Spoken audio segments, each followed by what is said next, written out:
All right, everybody, we are here. We're doing converting decimals to percentages. So I'm going to do these few problems here so you can kind of get the idea of how to do this. But when you're talking about changing a decimal to a percent, really all you're doing is multiplying each of those numbers by 100 to get the percentage rate. So all you're doing is you could simply take the number and then multiply it times 100. But without a calculator, the simplest thing that you need to do is find where that decimal is. In this case, the first one is right here.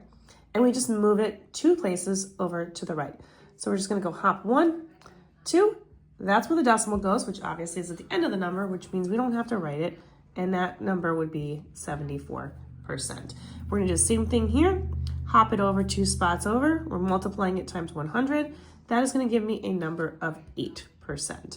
Now we're gonna do the same thing here. Now when you hop 2 spots over, there's nothing here, so we're gonna add a 0 in right where that is. And that's going to be 190%. Here, we're going to hop 2 spaces over. And again, there's no spot right here. There's nothing there, so we're going to put a 0, which makes that 30%. And then this one doesn't have a decimal at all. We're going to put a decimal right there at the end of the number, hop it over 2 spots. We got to fill those 2 spots with zeros, making that 400%.